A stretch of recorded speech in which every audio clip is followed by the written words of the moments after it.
Leader Friends, berjumpa lagi dengan saya Kak Jaisa di sini. Tentunya di dalam acara Leader Talk di episode yang kesekian, ya sudah banyak sekali ya kita berbincang-bincang dengan narasumber-narasumber luar biasa. Dan pada malam hari ini kita juga dihadirkan dengan seorang narasumber yang sangat luar biasa dalam pelayanannya. Dan kita akan berbincang serta mengupas cerita dari tokoh seorang leader yang akan kita dengarkan kisahnya. Ya, untuk seluruh leader friends tentunya ya kalau misalnya mau menjadi seorang pemimpin pasti banyak sekali ya suka duka atau mungkin tantangan atau mungkin mujizat yang terjadi selama pelayanan narasumber kita pada malam hari ini. Tanpa menunggu lama, leader friends kita hadirkan bersama-sama dengan kita pada malam hari ini seorang pendeta yang sangat luar biasa di dalam pelayanannya, Pak Pendeta Nuce Serang. Selamat malam Pak Pendeta. Selamat malam Kak Jisya, selamat sabat buat kita semua. Oke, leader friends, sebelum kita lanjut nih, mungkin ke sesi-sesi tanya jawab sama Pak Pendeta kita pada malam hari ini dengan narasumber kita, Kak Jesa akan baca dulu biodata dari narasumber kita yang sangat luar biasa pada malam hari ini. Narasumber kita bernama Pendeta Nuce Serang M. Phil, yang tentunya sudah menikah dengan Ibu Lisa Lujileo. Pak Pendeta sudah dikaruniai dengan empat tiga orang anak. Yang pertama bernama Gabriel William, yang kedua bernama Marilyn Angela, dan yang ketiga bernama Talita Magdalena. Nah, Pak Pendeta sudah melayani pekerjaan Tuhan selama 25 tahun. Setelah tamat dari tahun 97 di UNAI, tamat S1 kependetaan, Pak Pendeta langsung ditempatkan di Cihampelas. Kemudian di tahun 98, Pak Pendeta melayani di Naripan. Dari tahun 19 sampai 2004, Pak Pendeta kemudian melayani di Parompong dan Lembang. Setelah dari Parompong dan Lembang, Pak Pendeta kemudian melayani di Jemaat Setiabudi. Itu pada tahun 2004 sampai tahun 2010. Kemudian di tahun 2010 sampai 2013, Pak Pendeta kemudian melayani di Jemaat Tasikmalaya. Setelah itu, di tahun 2013 sampai 2015, Pak Pendeta menjadi Direktur Komunikasi dan Kebebasan Beragama di Kantor Conference Jawa Barat. Kemudian di tahun 2016 sampai 2021, Pak Pendeta Nuce kemudian melayani di Jemaat Cicahem pada tahun 2016 sampai 2021. Dan dari 2021 sampai sekarang, Pak Pendeta sekarang melayani di kantor Conference Jawa Barat menduduki asosiasi kependetaan. Gitu ya kira-kira Pak Pen. Nah, kemudian Pak Pen tidak cuma hanya berhenti nih, Sobat Leader, di S1 kependetaan. Kemudian Papen melanjutkan S2 kependetaan dan tamat pada tahun 2022. Itu sedikit biodata dari narsum kita pada malam hari ini. Nah, kalau dilihat nih ya dari biodata nih ya, Leader Friends, sudah banyak sekali ya pengalaman Pak Pendeta Nuce ketika menjadi seorang pemimpin, ketika melayani di jemaat maupun melayani di kantor conference. Nah, berbicara mengenai leader atau pemimpin nih Pak Pen, banyak ya sebenarnya arti menjadi seorang pemimpin itu sendiri ya. Kalau kita searching-searching di Google, banyak arti-arti menurut para ahli, juga di buku-buku banyak sekali ya pengertian menjadi seorang pemimpin. Sekarang Kak Jaisa mau tanya kepada Pak Pendeta, kira-kira menurut Pak Pendeta, apa arti menjadi seorang pemimpin? Boleh Pak Oke, Pendeta. terima kasih Kak Jisya untuk pertanyaannya. Memang seperti yang tadi Kak Jisya sudah katakan bahwa ada banyak definisi kalau kita buka baik di Kamus Besar Bahasa Indonesia ataupun di Kamus Bahasa Inggris ataupun dari Wikipedia, ada banyak kesimpulan-kesimpulan daripada mengenai kepemimpinan itu sendiri. Tetapi bisa bisa disimpulkan Kak Jesa dari semua kesimpulan-kesimpulan yang ada, dapat kita ambil sebuah kesimpulan bahwa kepemimpinan itu sendiri adalah bahwa kepemimpinan itu adalah tentang bagaimana mempengaruhi orang lain atau bawahan atau pengikut agar mau mencapai tujuan yang diinginkan oleh sang pemimpin. Jadi di dalam teknik kepemimpinan ini sebenarnya sebuah teknik yang bisa kita pelajari, ya, bahwa untuk menjadi seorang pemimpin yang baik itu bagaimana kita boleh mempengaruhi bawahan atau teman kita agar supaya boleh bersama-sama dengan satu tujuan untuk memajukan kebersamaan kita di dalam mungkin sebuah perusahaan ataupun seperti tempat kerja saya, Kak Jesa, bahwa ini adalah kantor kependetaan di mana ada banyak orang yang bisa kita pengaruhi untuk bersama-sama mencapai tujuan di dalam kepemimpinan ini. Demikian, Kak Jesa. Wah, Leader Friends, satu opening yang sangat luar biasa ya dengan pernyataan dari Pak Pendeta Nuce tentang pengertian dari pemimpin, arti dari menjadi seorang pemimpin itu sendiri ya.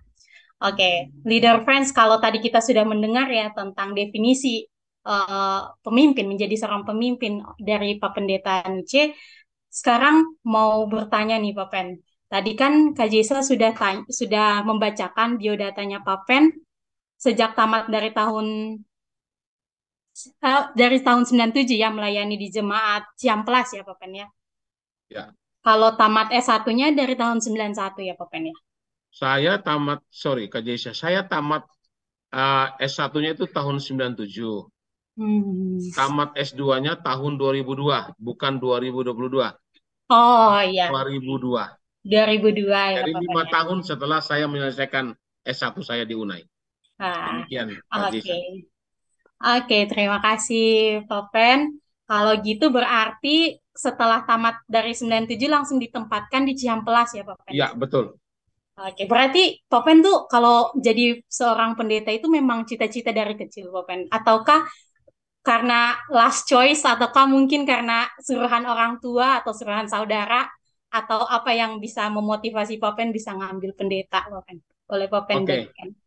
Kak Jesa. Jadi sebenarnya cita-cita saya semenjak saya sekolah itu bukan pendeta. Karena pada waktu tahun 91 saya tamat itu saya mengikuti tes akabri sebenarnya. Ya, saya sudah lulus sampai pada waktu itu kan untuk akabri ini kan ada rayonnya itu adalah Bali, NTB, dan NTT. Saya sudah lulus sampai di Bali, ya, untuk menjadi seorang akabri. Tapi entah kenapa saya tidak lulus ke tingkat berikut karena berkelahi. Karena di akabri ini kan nggak boleh berkelahi. Saya berkelahi dengan teman sekamar saya, akhirnya saya berhenti. Dan tujuan saya datang ke Bandung itu pada waktu itu ada rekrut pekarya seluruh Indonesia. Saya ingat dengan jelas itu. Saya datang ke Bandung tahun 91, saya tidak ada rencana untuk berkuliah karena saya tahu kondisi orang tua saya kan miskin, orang yang tidak punya. Ya, jadi saya tidak ada rencana untuk kuliah karena yang kami dengarkan itu adalah bahwa kuliah di UNAI itu biaya kuliahnya mahal.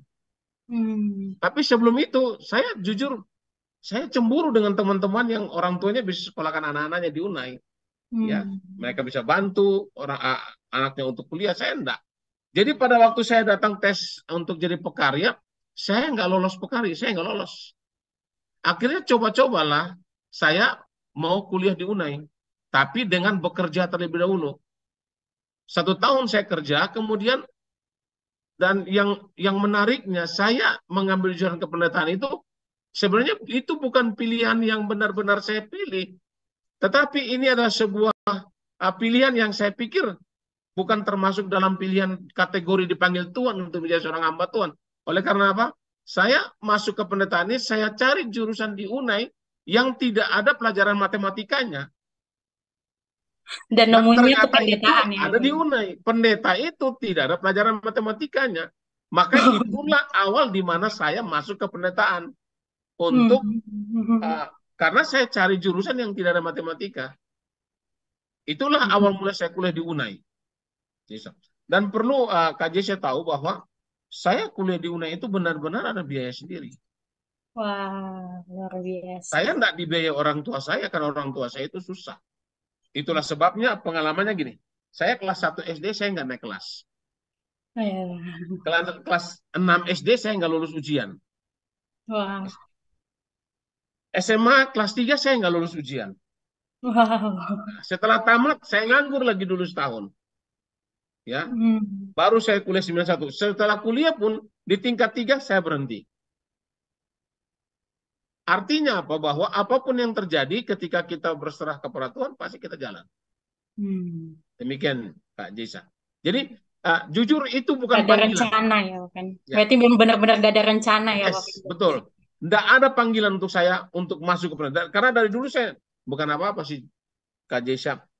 Dulu saya ini termasuk orang yang nakal. Oh iya.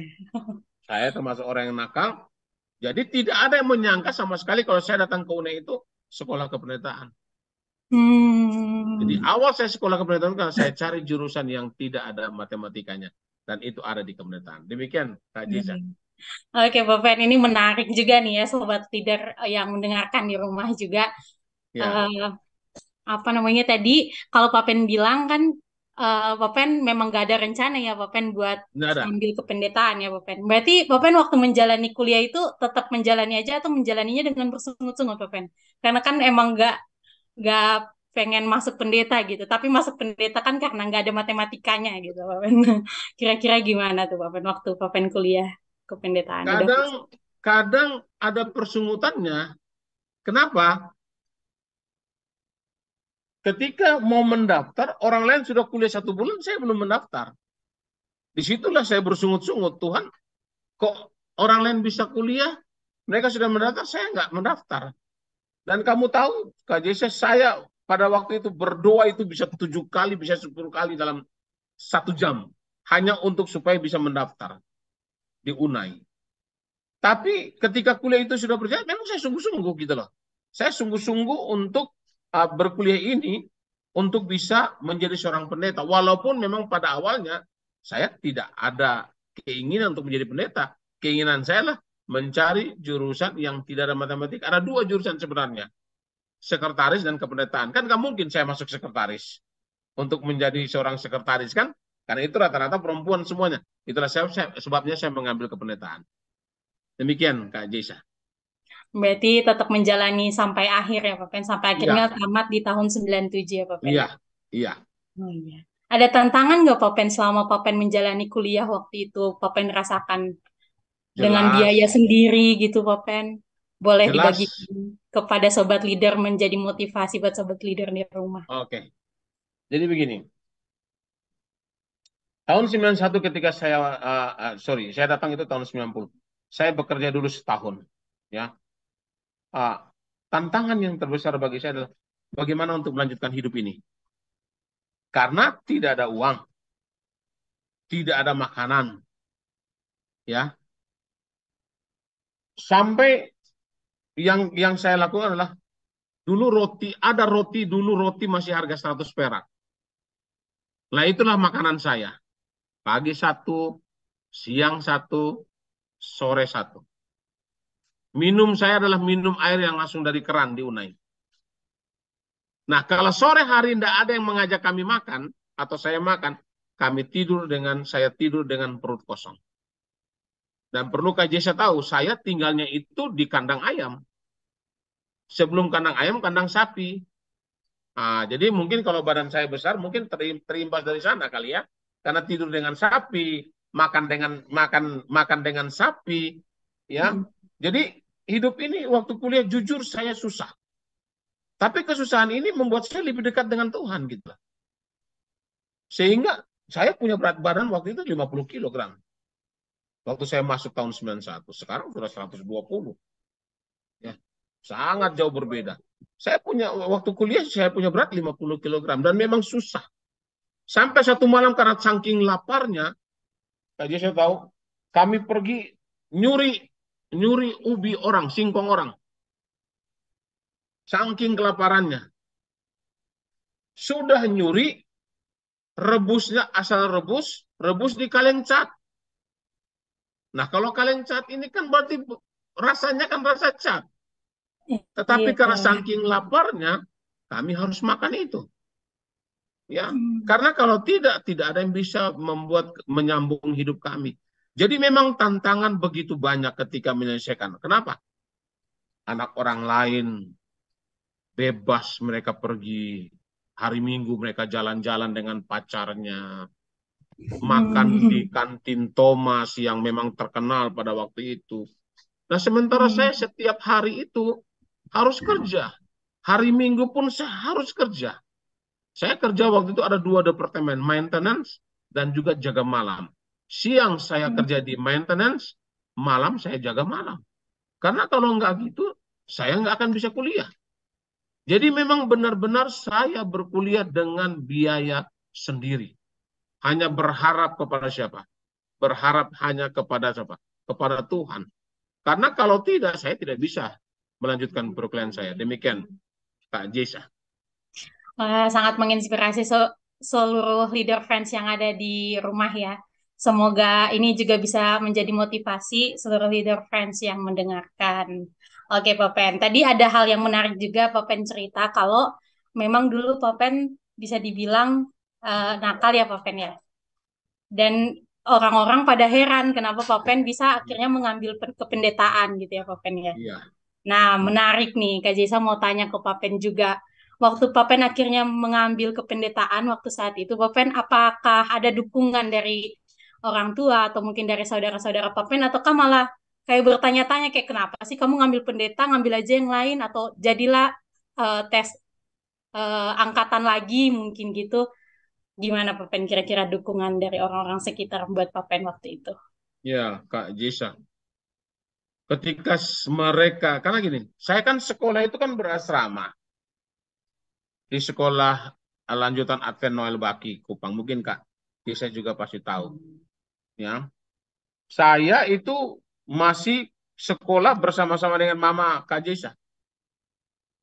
Ya, masih. Untung kita tidak saling jatuh cinta. Ya, saat itu. Kalau enggak, pasti Kak Jesa jadi serang ya begitu ya. Nah, jadi begini, pernah satu peristiwa saya pergi ada satu sekolah di atas sekolah kita, itu namanya SMP Negeri 7. Saya sendiri menyerbu itu satu sekolah, berkelahi dengan mereka. Ya. Jadi hal hal yang orang dengarkan, artinya yang mereka tahu saya punya kehidupan dulu di kampung bagaimana. Ketika mereka tahu saya mengambil jurusan kependetaан itu, yang pertama mereka mencibir saya. Yang kedua, mereka kaget. Yang ketiga, mereka kagum. Ya, kenapa kok saya bisa mengambil apa? Jurusan kependetaan, tapi banyak yang meragukan kapasitas saya untuk menjadi seorang pendeta ke depannya. Kenapa? Karena mereka tahu kehidupan saya. Saya tukang berkelahi, saya sering dapat skors dari sekolah, ya saya suka bikin kacau di sekolah, orang upacara di lapangan upacara, saya upacara di asrama sendiri. Saya pimpin anak-anak untuk upacara. Jadi hal-hal seperti itu yang membuat orang tidak yakin apa memang benar dia mengambil uh, jurusan kependetaan ini. Karena mereka juga tahu latar belakang saya. Jadi mereka juga tidak yakin kalau saya bisa menyelesaikan perkuliahan saya.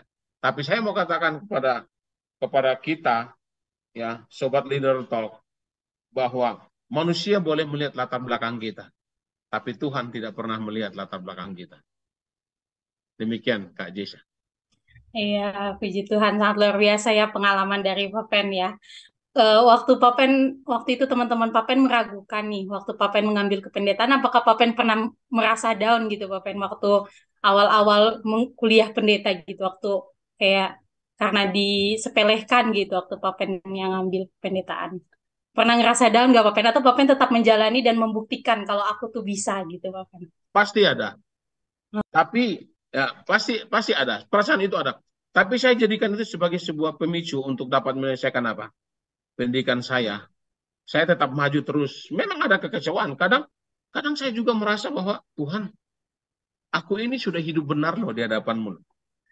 Hmm. Ya, banyak berdoa, ya, rajin ke gereja. Tapi Hmm. ketika mau mendaftar, saya tidak bisa mendaftar. Orang lain sudah mendaftar, saya belum mendaftar. Belum lagi datang mereka yang tahu latar belakang saya dengan mengejek saya. Tapi yang pasti bahwa rasa itu ada, tapi rasa itulah yang membuat saya bertekad terus untuk menyelesaikan pendidikan saya. Demikian, Kak Jesha. Wah, puji Tuhan ya. Semoga ini juga boleh menjadi motivasi buat seluruh leader fans yang mendengarkan di rumah ya. Jadi kalau misalnya disepelekan atau dibilang, ah kok kamu ngambil pendeta, kok kamu ngambil pendeta, itu malah harus menjadi satu titik acuan. Biar kita juga bisa tetap maju dan membuktikan kalau kita itu bisa untuk melewatinya. Ya, Oke, Pak Pen, tadi baru awalan nih. Kita ya. lanjut ke pelayanan Pak Pen, yang akhirnya Pak Pen waktu itu pelayanannya pertamanya ke Cihampelas ya Pak Pen ya. Ya. Itu apakah dari awal tamat, setelah tamat langsung ditempatkan di Cihampelas ataukah Pak Pen ada kosong dikit baru masuk ke Cihampelas? Saya tamat itu 97 bulan Juni. Iya. Bulan Juli saya sudah ditempatkan sebagai pendeta muda di Jemaat Cihampelas. Saya Oh. kopastor, ada pastor seniornya. Pastor seniornya itu adalah pendeta Barens, Richard Barens. Sementara saya adalah kopastornya. Jadi begitu saya tamat, saya langsung ditempatkan di Jemaat Cihampelas. Saya Hmm. tidak tahu apa-apa, itulah sebabnya perlu dibimbing. Hmm. Demikian, Kak Jisha. Ya, waktu pertama kali akhirnya ditempatkan di jemaat nih Pak Pen, walaupun masih sebagai kopastor nih Pak Pen. Gimana perasaan Pak Pen? Apakah rasanya mudah membimbing jemaat-jemaatnya ataukah kayak waduh, kayaknya saya salah jurusan ini. Kayak jadi merasa menyesal gitu lah Pak Pen buat ngambil kependetaan. Boleh diceritakan Pak Pen? Eh, Jemaat Cihampelas ini kan salah satu jemaat yang terbesar, bukan salah satu, jemaat yang terbesar pada waktu saya tamat. Nah, jemaat ini kan jemaat yang dihuni oleh dokter-dokter, pegawai rumah sakit. Jadi introvert itu ada, rasa tidak percaya diri itu ada, ya. Apalagi saya punya pengalaman begini, pada waktu saya melawat, ya, saya melawat sendiri ke salah satu rumah yang ada di Ciamplas. Jadi saya tahu ketika saya datang, dia tahu saya pendeta. Tapi pertanyaannya adalah, ngapain kamu datang? Hmm. Apa yang kamu mau lakukan? Hmm. Jadi saya merasa bahwa ini ada yang salah kak saya, sehingga saya hanya ingin untuk berdoa saja, tapi ditolak gitu loh. Hmm. Inilah tantangan, bukan mudah. Bukan mudah pekerjaan ini, enggak. Apalagi ini ratusan orang loh di jemaat ini. Ya, Hmm. jadi bukan pekerjaan yang mudah. Kalau tidak bersama dengan Tuhan, kita pasti akan gagal. Memang rasa itu ada. Tuhan, benarkah ini saya ditempatkan di jemaat ini? Atau benarkah saya dalam penggembalaan saya dalam pekerjaan ini? Hmm. Ya, saya sering bertanya kepada Tuhan, tapi jawaban hati kecil saya, go ahead, maju terus. Ini adalah merupakan tantangan dan dari situlah saya belajar. Saya belajar mengenal orang, saya belajar mengetahui karakter orang. Nah, Hmm. inilah hal-hal yang bisa saya pelajari ketika pelayanan saya yang pertama. Bayangkan, seorang pendeta muda, belum tahu apa-apa, tapi ditempatkan di jemaat Ciamplas. Itu bukan hal yang mudah. Betul. Tapi saya bersyukur karena saya punya pastor, senior pastor, yang membimbing saya dengan apa? Dengan baik dan benar. Demikian. Gitu ya Pak Pen ya, kalau waktu pengalaman selama pelayanan di Ciamplas ya Pak Pen ya. Kalau Ya, kemudian ke Naripan, apakah itu sudah jadi pendeta di Urapi ataukah masih pendeta belum, muda juga? belum. Masih pendeta muda. Oh, dengan masih menjadi Ada kopas muda. kopastor yang almarhum pendeta Panjaitan yang sudah dipercayakan jabatan di kantor. Oh Jadi ya. saya yang memegang jemaat di bawah asuhan beliau waktu saya Oh. di Naripan. Itu pun cuma setahun. Ciamplas setahun, Naripan setahun. Berarti di Naripan itu betul-betul pure pendeta sendiri ya Pak Pen ya. Ya, ya, Tidak betul. ada pastor yang seniornya gitu ya Pak Pen. Ada kopastor, ada pastor seniornya, tapi dia Cuman di dia dari kantor. kantor. Ya, Oh. dia di kantor mengawasi saya. Tapi Oh. secara pekerjaan, saya sudah berbeda dengan waktu di Ciamplas. Secara pekerjaan, saya sudah penuh memegang jemaat itu. Hmm. Demikian. Kalau di Adisa. Naripan nih, Papen, waktu Papen akhirnya pelayanan di Naripan, apakah ada tantangan tersulit juga yang Papen rasakan selama melayani di situ? Dengan Papen masih dengan titel pendeta muda dan pastor yang seniornya itu dari kantor gitu, Papen. Jadi benar-benar Papen pure sendiri melayani jemaat. Gimana, Papen? Ini Ya, Naripan bisa jelas. dibilang besar juga ya, Papen ya. Naripan itu kan gereja mula-mula di Jawa Barat ini. Hmm. Pekerjaan Tuhan masuk di Jawa Barat ini kan awalnya gerejanya itu di Naripan. Jadi Naripan ini kan gereja pusat, Hmm. begitu loh. Ya, dikatakan tantangan memang ada karena kita ini kan masih pendeta muda, Iya, Papen. ya. Jiwa muda kita kadang-kadang jadi membuat kita jadi salah langkah. Saya dekat kepada orang, tantangannya adalah saya sangat dekat dengan orang-orang muda. Tetapi ada gap yang terjadi antara saya dengan orang tua. Itulah. Seharusnya kan saya bisa sinkronkan antara yang muda dengan apa? Dengan yang tua. Hmm. Tantangan tetap ada, Kak Jisha. Tantangan tetap ada. Karena begini, kita ini menghadapi manusia loh. Beda, kan ada istilah mengatakan lain lubuk, lain ikannya. Di Iya, Ciamplas seperti ini, di di Naripan Naripan. seperti ini. Tetap tantangan itu ada. Tapi itu semakin membuat saya jadi matang. Gitu loh. Hmm. Dengan persoalan-persoalan yang terjadi, dengan masalah-masalah yang ada, bagaimana menghadapi orang, dengan menghadapi orang ini seperti ini, orang ini seperti itu menjadi sebuah pelajaran yang saya bisa dapatkan tidak di bangku sekolah, tapi Iya, melalui apa? Pengalaman di lapangan. iya, memang. Betul, betul. Ya, berarti eh, pelayanan yang Papen waktu dengan titel pendeta mudanya sudah lumayan matang ya, Papen ya, kalau bisa Ya, dibilang. boleh dikatakan seperti itu, tapi belum matang-matang banget lah. Baru Betul. 2 tahun loh. 2 tahun itu bukan bukan waktu yang terlalu panjang untuk mempelajari, untuk bisa menjadi seorang pendeta yang matang. Belum Hmm, terlalu banyak waktunya itu 2 tahun. iya, betul ya. Terus yang waktu Papen akhirnya ke Parampong dan Lembang itu, apakah Papen juga sudah diurapi ataukah masih dengan titel pendeta muda juga, Papen? Belum. Saya Belum. waktu ke Parompong dan Lembang saya masih pendeta muda. Setelah 2 tahun pelayanan saya di situ, barulah saya diurapi. Berarti waktu di Setiabudi ya, Papen ya? Waktu di Nggak, di Setiabudi. Parompong dan Lembang. Saya Oh, di Parampong masih. diurapinya di Parompong dan di Lembang. Oh, Iya, begitu. Nah, oke. memang ada yang menarik dari pengurapan itu. Kan seperti saya ceritakan tadi di awal kan bahwa saya ambil kependetaan itu karena Oke, ada matematika. tak ada jurusan matematika kan yang ada di Iya, antara. betul. Jadi pada waktu saya diurapi, kami sebenarnya sudah 2 kali dipanggil untuk diurapi, tapi yang pertama saya tolak karena saya belum bersedia. Hmm, Yang kedua, kami dipanggil untuk diurapi. Saya hanya bilang sama Tuhan, Tuhan, Tuhan tahu saya ambil kependetaan karena apa?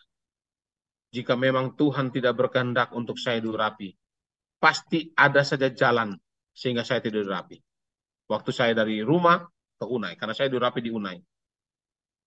Jadi ketika saya sampai di Unai, tidak ada masalah. Kemudian saya diurapi, saya tahu bahwa saya dipakai oleh Tuhan. Walaupun awalnya saya cari jurusan yang tidak ada matematika, tapi ketika saya diurapi, saya tahu bahwa Tuhan mau menggunakan saya dalam pekerjaan Tuhan ini. pengalaman yang sangat luar biasa ya. Dan akhirnya waktu itu, Papen akhirnya sudah diurapi, apakah Papen merasakan ada perbedaan selama pelayanan waktu masih dengan titel pendeta muda dan setelah sudah diurapi, Papen? Boleh Jelas, diceritakan. jelas ada. Karena begini, sorry, bukan apa-apa ya. Pandangan orang terhadap pendeta yang belum diurapi dengan pendeta yang sudah diurapi itu berbeda. Ya, jadi ada juga rasa bangga, rasa rasa bangga tersendiri bagaimana sudah saya diurapi. Ya, jadi istilahnya seperti ini. Antara junior dan senior ini kan junior ini tunggu kapan kalau aku diurapi ya. Kalau aku sudah diurapi, aku akan seperti ini kepada junior saya.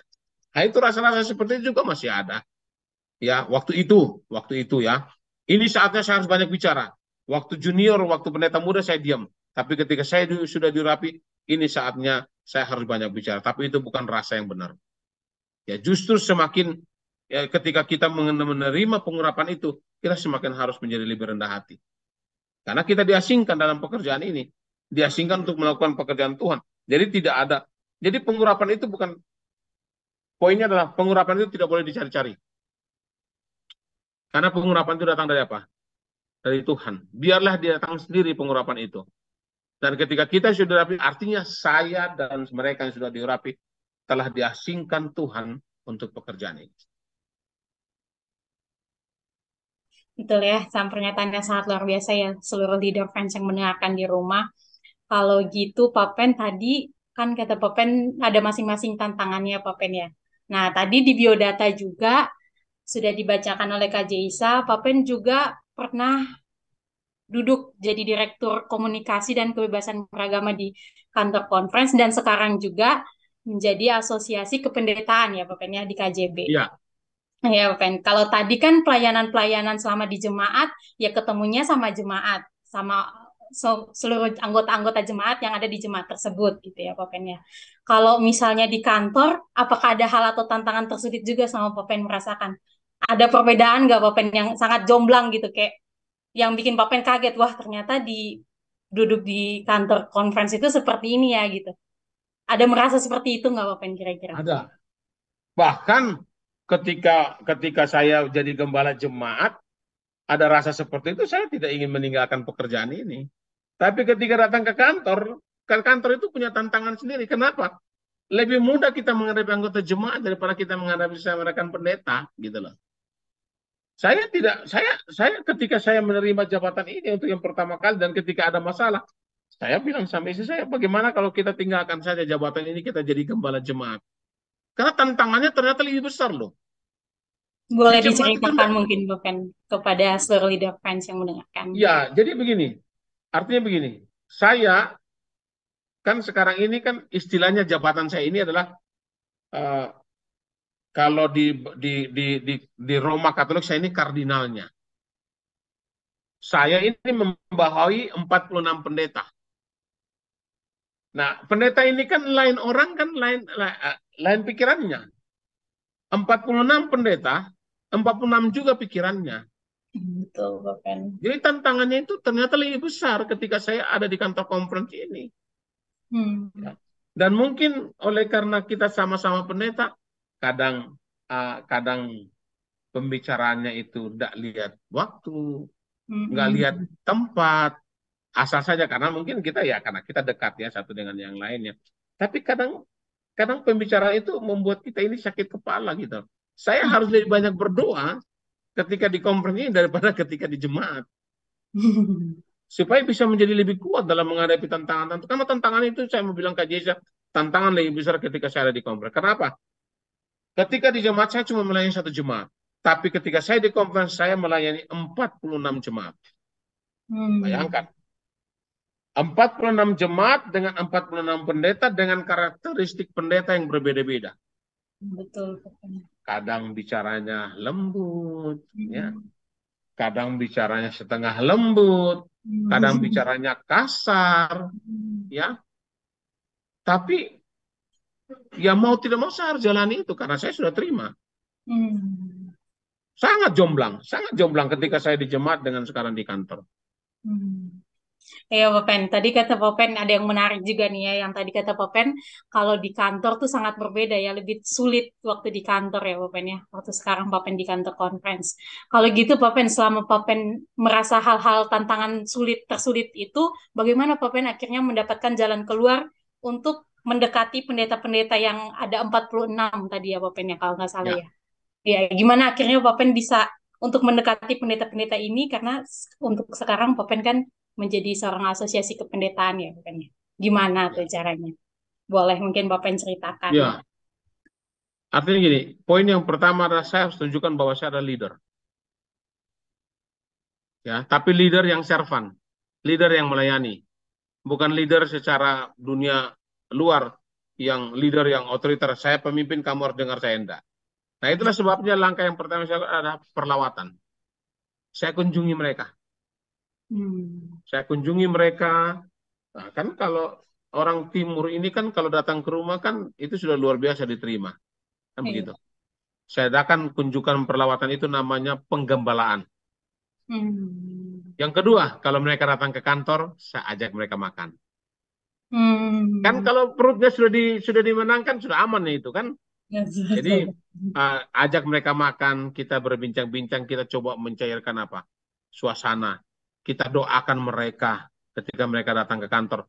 Kita tanya apa keluhan mereka, apa tantangan mereka. Jadi artinya begini, kita harus bisa mencairkan suasana Hmm. gitu loh dalam penggambalan ini kepada mereka. Itu yang saya lakukan, teknik-teknik yang saya lakukan. Kemudian kalau mereka ulang tahun, kalau saya nggak sempat datang, saya akan doakan.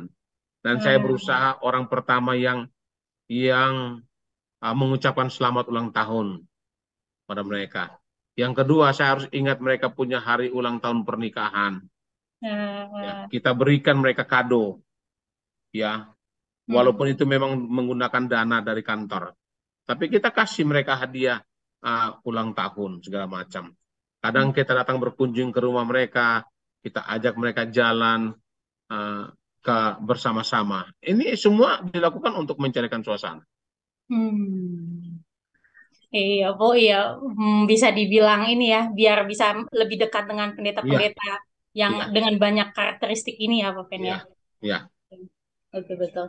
Oke, Pak Pen. Jadi ada yang menarik juga. Tadi di biodata sebenarnya sebelumnya Pak Pen juga sudah di KJB ya, di kantor KJB ya, waktu iya, menjadi Direktur Komunikasi dan Kebebasan Beragama ya. iya, Terus yang sekarang Asosiasi Kependetaan ya, Pak Pen ya. iya. Oke, berarti kalau waktu itu Papen jadi Direktur Komunikasi dan Kebebasan Beragama, artinya Papen sudah ada pengalaman sedikit waktu di kantor, kemudian waktu jadi Asosiasi Kependetaan, udah nggak kaget gitu ya Papen? Ataukah emang pekerjaannya beda, jadi masih tetap merasa ada yang sesuatu yang beda gitu?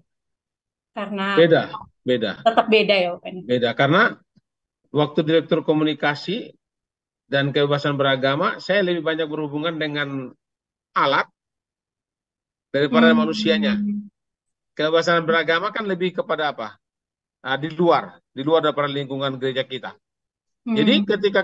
ketika saya menjadi direktur kependetaan itu sangat jauh berbeda, karena saya berhubungan langsung dengan manusia, Hmm, dengan betul. orangnya. Kalau Iya. komunikasi ini kan istilahnya seperti itu adalah pekerjaan kita, di mana kita tidak terlalu intens berhubungan dengan manusia. Tapi kalau kependetaan ini kan 24 jam loh, saya berhubungan dengan mereka dan saya siap 24 jam untuk menerima keluhan-keluhan mereka. Hmm. Berarti kalau bisa dibilang waktu Papen di Direktur Komunikasi itu benar-benar menggunakan media sebagai Iya, alat untuk menginjil gitu ya Papen iya, ya. iya, betul. Sedangkan waktu di Asosiasi Kependetaan benar-benar bertemu dengan pendeta-pendeta Iya, yang dengan betul, bagi ya, betul, karakteristik ya. betul. Seperti itu. Oke, kemudian Papen mau tanya juga nih, apa yang mungkin Papen suka ketika Papen waktu itu melayani di jemaat? Melayani di jemaat yang sudah lumayan banyak dan kemudian apa juga yang Papen sukai ketika Papen sekarang menjadi seorang pemimpin di kantor Conference Jawa Barat. Boleh dibagikan kepada sobat leader. Oke, yang menjadi sukacita saya ketika melayani jemaat adalah yang pertama gereja itu baik-baik saja, tidak ada perpecahan di dalamnya. Ya, kemudian yang kedua uh, ada jiwa-jiwa baptisan yang kita boleh bawa kepada Tuhan. Itu mempunyai kepuasan-kepuasan tersendiri. Ya, kemudian kita melawat ke rumah. Ini yang melawat ke rumah-rumah anggota ini yang sangat luar biasa. Kita datang, kita berdoa bersama-sama dengan mereka, bahkan kita dikasih makan. Itu adalah hal yang sangat apa? Sangat luar biasa. Inilah hal-hal yang membuat saya sangat enjoy kalau bekerja di mana? Di jemaat, gitu loh. Apa yang kita katakan jemaat itu pasti dengar, ya. Dan saya harus betul-betul menjadi leader ketika di jemaat. Orang akan melihat kehidupan pendeta, gitu loh. Nah, kemudian untuk yang di kantor ini sukacitanya adalah bahwa setiap hari kita harus masuk kantor, ya kan? Artinya ada kesibukan yang kita apa? Kita lakukan. Kemudian yang kedua, sukacita yang berikut adalah saya boleh lebih lebih uh, mendalam lagi belajar mengenai karakteristik orang. Ya, saya bisa belajar banyak. Berbeda dengan ketika saya di jemaat. Walaupun memang saya juga belajar, tetapi untuk ketika di di di kependetaan ini, di departemen ini, di kantor ini, saya harus lebih banyak belajar lagi. Ya, ya tentunya sukacitanya juga adalah selera juga lebih besar daripada waktu di jemaat. Demikian Kak Jesa. Iya, Bapen. Satu pernyataan yang sangat jujur ya, leader Ya, friends yang iya, mendengarkan di rumah ya.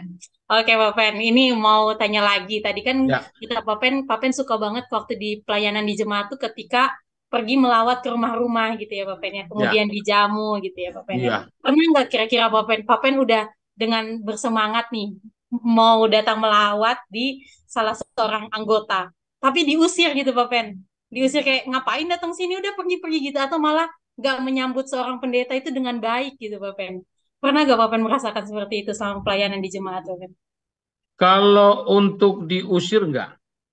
Oh, puji Tuhan. Sampai diusir sampai saat ini saya belum pernah alami.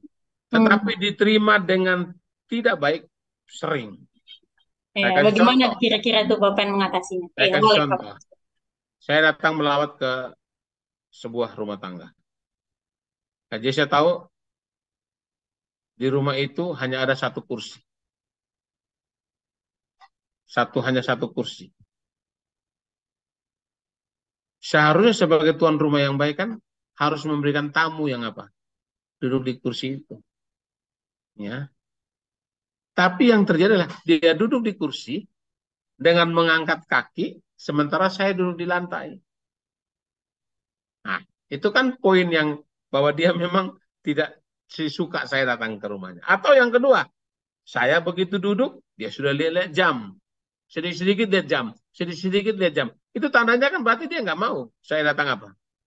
Ke rumahnya. Atau ketika saya datang, dia sengaja berlama-lama di dalam kamarnya. Ya, pernah sekali saya datang ke rumah orang, mau berdoa. Kebetulan orang itu punya kios, ya, warung. Jadi waktu saya berdoa, tiba-tiba ada orang mau beli belanja di warungnya. Dia tinggalkan doa itu, dia pergi belanja di mana? Dia pergi layani apa?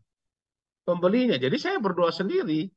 Ya, itulah tantangan-tantangan. Tapi itu itu hal yang saya pikir bunga-bunga dalam pelayanan saya. Memang kalau sampai diusir belum pernah.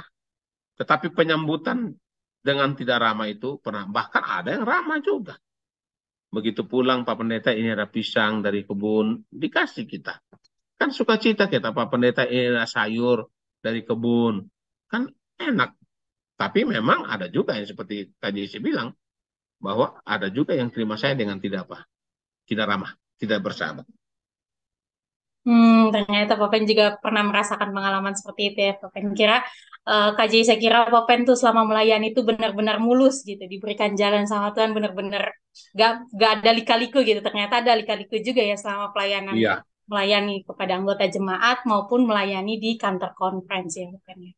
Oke, Papen. Kira-kira ada nggak nih, Papen, satu mujizat yang Papen rasakan kayak, wah, Tuhan begitu baik dalam kehidupan saya gitu, Papen. Selama Papen melayani di kantor conference menjadi seorang pemimpin. Boleh Papen ceritakan kepada leader friends di rumah.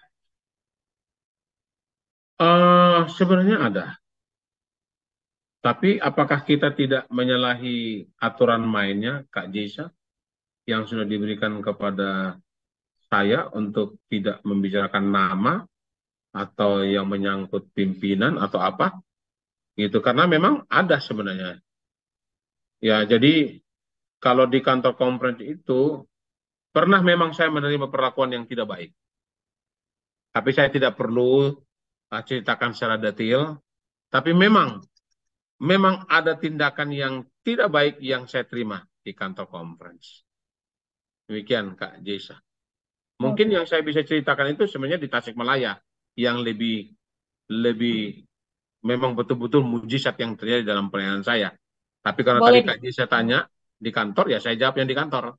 Betul. Oke, kalau gitu sekarang kalau di pelayanan nih Bapak, pelayanan di jemaat, ada mujizat yang sangat luar biasa yang terjadi di kehidupan Bapak, nggak Bapak? Boleh Bapak ceritakan? Ya, jadi memang Kak saya tahu waktu kami dipindahkan ke Tasikmalaya itu, saya ingat 10 Januari 2010. Kak saya tahu bahwa gereja itu tidak ada atapnya. Lantainya itu dari tanah. Dan itu menjadi tempat kumpulan kambing-kambing di sana. Ya. Jadi pada waktu saya ditempatkan ke sana, saya marah sama Tuhan. Saya ini dari pendeta gereja besar, pemberi perpuluhan nomor 3 di Jawa Barat ini. Tapi kok kenapa jiwa saya banyak, tapi kenapa saya ditempatkan di Tasikmalaya? Saya berontak sama Tuhan. Saya menangis. Tapi saya tetap berangkat. Ternyata memang Tuhan siapkan yang indah di sana. Walaupun memang saya belum tahu apa itu. Kaji saya tahu bahwa Tasikmalaya itu kan bukan mudah untuk pekerjaan Tuhan agama Kristen. Itu adalah sebuah tempat yang terkenal dengan 1001 pesantren. Banyak pesantren di sana. Tapi Kaji saya tahu teman-teman saya itu semua pemilik-pemilik pondok pesantren. Ya. Jadi saya masuk ke sana itu gereja itu nggak bisa dibangun, gereja itu nggak ada izin. Tapi sebelum itu saya ingat tanggal, saya lupa tahun berapa, tapi yang saya ingat tahun tanggal 1 Januari 2000 berapa lah itu yang tahun barunya jatuh pada hari Sabat. 2011 atau 2012 lah. Jadi KJC tahu sementara kami beribadah, datang 4 orang, 4 atau 6 orang menyerbu gereja. Jadi saya bilang, kalian di dalam biar saya keluar. KJC tahu, walaupun mereka 6 orang, saya sendiri, mereka berdiri mengelilingi saya. Tapi ketika saya maju masalah mereka, mereka mundur. Mereka Waduh. tidak berani mendekati saya. Saya sangat percaya itu mujizat Tuhan. Kalau enggak, saya habis di situ. Saya bilang sama istri saya dan anak saya, apapun yang terjadi dengan saya, kalian tidak boleh keluar. Biar saya Hmm. menghadapi. Mereka datang dan mereka melarang kita untuk tidak boleh ibadah di situ. Hmm. Sahabat berikutnya, saya sengaja menyingkir. Tapi sahabat berikutnya, kami semua datang lagi beribadah bersama. Dan tahu, mujizat yang terbesar adalah gereja itu akhirnya mendapatkan izin membangun, yaitu izin mendirikan rumah ibadah, bukan bukan aula, rumah Oh, ibadah. begitu. Bayangkan di Tasikmalaya Islamnya begitu keras dan Hmm. kental, dan akhirnya ada sponsor dari Jakarta dan gereja itu terbangun, rumah pendeta juga terbangun, dan sekarang menjadi salah satu gereja yang terindah di Jawa Barat. Nah, Oh, itulah mujizat yang kami alami di pekerjaan Tuhan di Tasikmalaya. ya, sangat luar biasa ya Bapak ya. Waktu Bapak menghadapi itu ada rasa takut gak Bapak kira-kira? Pasti, pasti. Pasti takut Sebagai banget ya manusia, Bapak. saya Iya, takut karena anak-anak saya masih kecil. betul Bapak. Tapi ya saya bilang, Tuhan kalau memang ini harus berakhir seperti itu, Tuhan pasti akan lindungi anak-anak saya. Iya, betul.